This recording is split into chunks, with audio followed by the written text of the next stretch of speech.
Bismillahirrahmanirrahim. Assalamualaikum warahmatullahi wabarakatuh. InsyaAllah untuk kelas sains tahun 2 hari ini kita akan belajar dua tajuk. Tajuk yang pertama ialah mengelas dan tajuk yang kedua ialah mengukur dan menggunakan nombor. Kedua-dua tajuk hari ini terkandung dalam kemahiran proses sains yang telah kita belajar dalam kelas sebelum ni. Baik, apa itu mengelas? Mengelas ialah mengasingkan dan mengumpul ciri-ciri sepunya dan berbeza yang diperhatikan. Apa itu ciri-ciri sepunya? Ciri-ciri sepunya ialah ciri-ciri yang sama. Jom kita tengok contoh dalam muka surat 5 buku teks sains tahun 2. Perhatikan ciri-ciri anggota badan pada haiwan yang berikut. Kita dapat lihat ada 6 ekor haiwan yang berbeza di sini. Itik, harimau, penguin, tenuk, helang dan kambing. Okey, cuba kita tengok anggota badan yang ada pada ke-6 haiwan ini. Kesemuanya berkaki dan ada haiwan yang berkepak dan ada haiwan yang tidak berkepak. Okey. Daripada ke-6 gambar ini, apa yang kita boleh lihat? Kita boleh bahagikan haiwan ini kepada dua ciri-ciri yang berbeza. Sama ada mereka berkepak atau tidak berkepak, dan juga kita boleh bahagikan haiwan-haiwan ini kepada dua kumpulan mengikut bilangan kaki. Ada haiwan yang berkaki 2 dan ada haiwan yang berkaki 4.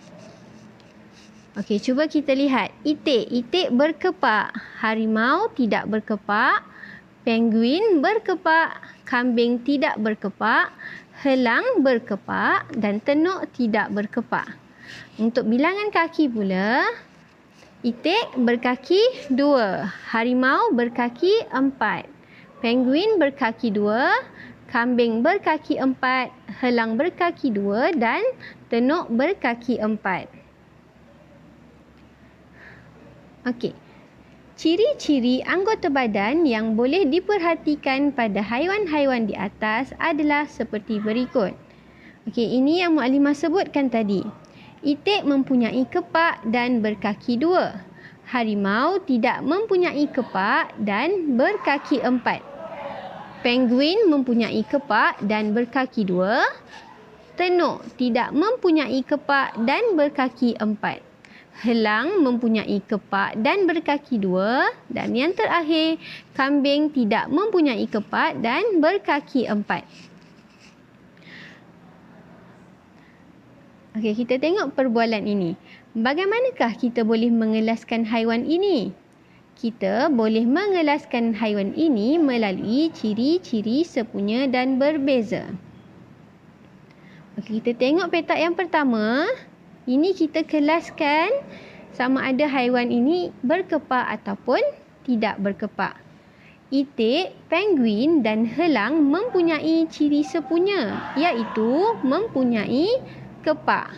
Okey, semua ada kepak tiga-tiga haiwan ni. Di sini pula, kambing, tenuk dan harimau berbeza dengan itik, penguin dan helang kerana tidak berkepak. Kambing tidak berkepak kan? Tenuk dan juga harimau. Okey, ini contoh bagaimana kita nak mengelaskan. Ini haiwan yang ada tadi dan kita boleh kelaskan kepada berkepak dan tidak berkepak. Kita juga boleh kelaskan dengan berkaki 2 ataupun berkaki 4. Kalau berkaki 2, kita boleh tukar di sini berkaki 2. Itik berkaki 2, penguin berkaki 2 dan helang juga berkaki 2. Okey, kelaskan pula haiwan-haiwan tersebut menggunakan ciri-ciri yang lain. Okey, ciri-ciri yang lain tu contohnya berkaki 2 dan berkaki 4 tadi. Seperti yang kita sebutkan pada awal kelas tadi, ini kesimpulannya, kita mengelas dengan cara mengasingkan dan mengumpulkan ciri-ciri sepunya dan berbeza yang diperhatikan. Okey, ini contoh aktiviti yang kita boleh buat untuk memahami tajuk mengelas. Di sini ada gambar pokok, ada 4 gambar pokok. Pokok pine, bunga kertas, padi dan paku pakis. Perhatikan dan kenal pasti ciri-ciri sepunya dan berbeza yang terdapat pada tumbuhan dalam gambar. Okey, cuba kita tengok keempat-empat pokok ni. Bagaimana kita boleh kelaskan? Tumbuh-tumbuhan tersebut boleh dikelaskan berdasarkan ciri-ciri tumbuhan berbunga dan tidak berbunga. Okey, kalau tumbuhan kita boleh asingkan, kita boleh kelaskan sama ada dia berbunga dan tidak berbunga ataupun berakar tunjang dan berakar serabut dan macam-macam lagi ciri-ciri tumbuhan. Okey, di sini kita akan kelaskan mengikut berbunga ataupun tidak berbunga. Okey, di sini kita boleh lihat untuk tumbuhan yang tidak berbunga ialah pokok pine dan paku pakis. Untuk pokok yang berbunga ialah padi dan bunga kertas. Okey. Untuk tajuk yang kedua, mengukur dan menggunakan nombor. Mari kita lihat perbualan dua orang murid ini. Berat saya 24 kilogram. Bagaimana kamu mengukur berat kamu? Saya mengukur berat saya dengan alat penimbang ini. Berat kamu 35 kilogram. Kamu lebih berat daripada saya. Walaupun umur kita sama, tetapi berat kita berbeza. Okey. Nurul menimbang beratnya menggunakan alat penimbang. Ini ialah alat piawai. Alat yang kita gunakan untuk mengukur sesuatu nombor. Nurul dan Kanang mengukur berat badan mereka dengan menggunakan alat piawai yang sesuai. Mereka telah menggunakan kemahiran mengukur dan menggunakan nombor. Okey, ini contoh yang kedua. Berapakah ukur lilit kepala saya?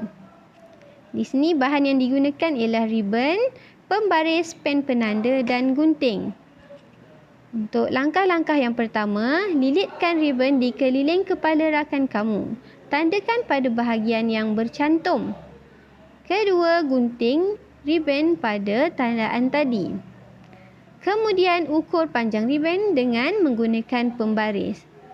Baik, ini adalah cara untuk kita ukur lilit kepala. Kita tak boleh nak ukur lilit kepala kita dengan pembaris. Jadi kita perlu gunakan sesuatu yang lebih fleksibel. Contohnya ribbon. Okey, di sini kita boleh nampak ukur lilit kepala murid ini ialah 55 cm. Sentimeter ialah unit yang kita boleh gunakan untuk menjelaskan panjang ataupun ukur lilit sesuatu. Okey, rekodkan maklumat ke dalam jadual seperti di bawah. Okey, kita boleh buat contohnya. Nurul, ukur lilitnya 55 cm. Okey, sampai situ saja kelas kita hari ini. InsyaAllah boleh cuba ulang tengok video ni untuk lebih memahami dan rujuk buku teks muka surat 5 sehingga muka surat 10. Terima kasih.